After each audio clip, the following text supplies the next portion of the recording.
beautiful day for a ride in the Bronco. I was telling Jennifer the other day, every single time I take the Bronco out, anywhere I go, people notice it.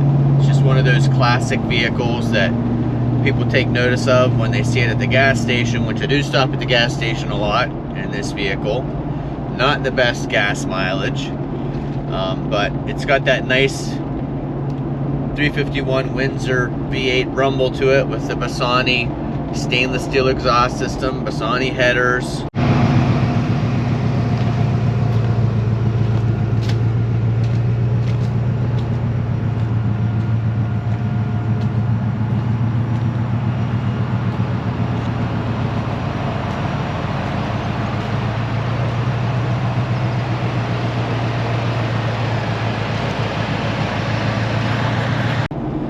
So it's got a great sound, and the sound makes people look, and then once they see the Bronco, they always appreciate seeing a nice old style Bronco. I was talking to somebody the other day about the new Broncos and how I like that they brought the Bronco back, but I kind of wish they hadn't, because the new Bronco just doesn't, in my mind, live up to what the old Broncos were.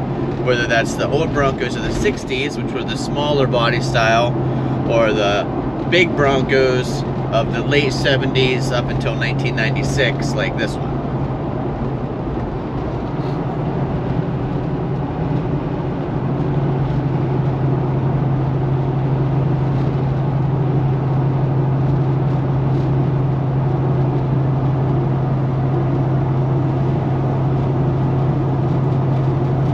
Today's adventure, we're making a pickup at Walmart. So Jennifer placed an order, grocery order, picking that up in the Bronco because it's a beautiful sunny day out.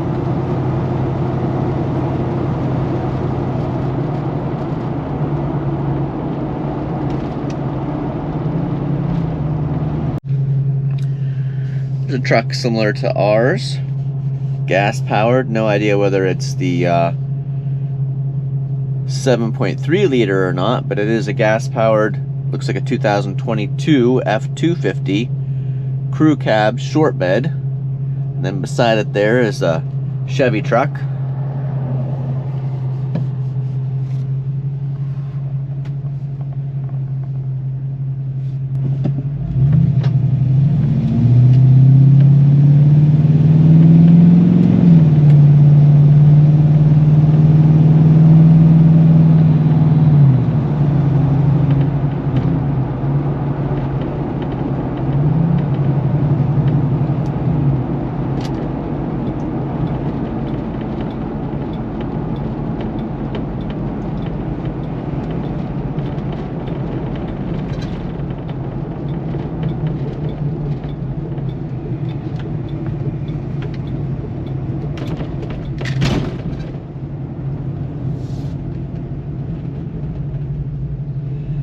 Guy got a full load of mulch there, red mulch in the back of his F250.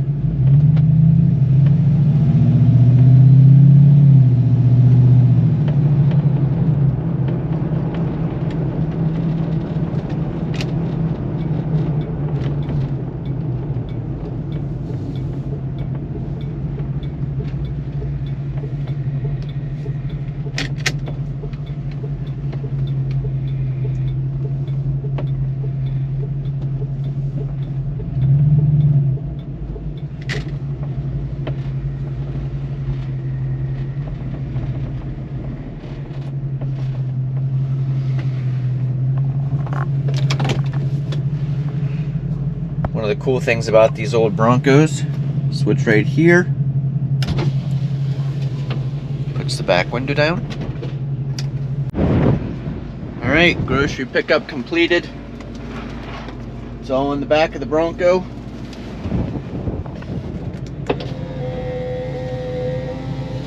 Put that back window up.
this Bronco, one of the things that threw me off is the gauge cluster, because it's got no tachometer, and this is an XLT Ford Bronco, and I thought that all of the XLTs had speedometer and tachometer, but it turns out the mileage on there is correct, so I don't think anybody's replaced the gauge cluster. It's just for that, for some reason, this Bronco did not have a tachometer included. Obviously, it's not something you have to have in a vehicle. I've just only ever had Broncos with a tachometer except for one. My first Bronco that I owned, my 1983 XL Bronco, did not have a tachometer. It was a straight 6 300 cubic inch with a 3-speed transmission, automatic, and that Bronco, no tachometer on the gauge. It actually had a spot for a tach, but no needle on the tach.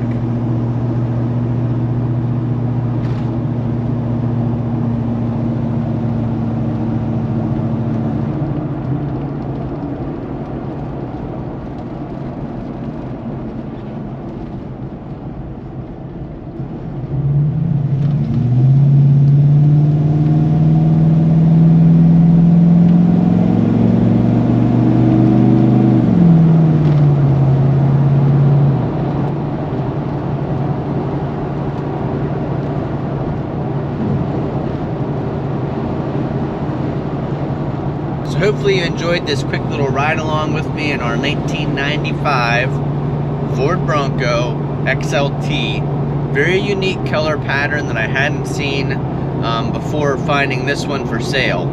Really happy with it. It's a beautiful vehicle to drive around. It's a lot of fun. Thanks for watching. Hopefully we'll see you again the next time.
Mike Morgan's always calling his old F-150 the grocery getter.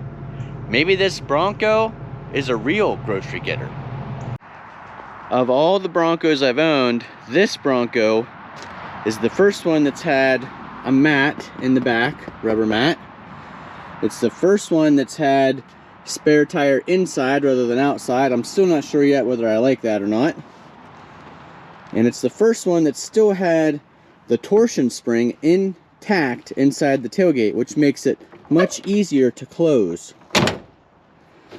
All my other Broncos, that torsion bar had broken at some point, and the tailgates were really heavy and hard to close.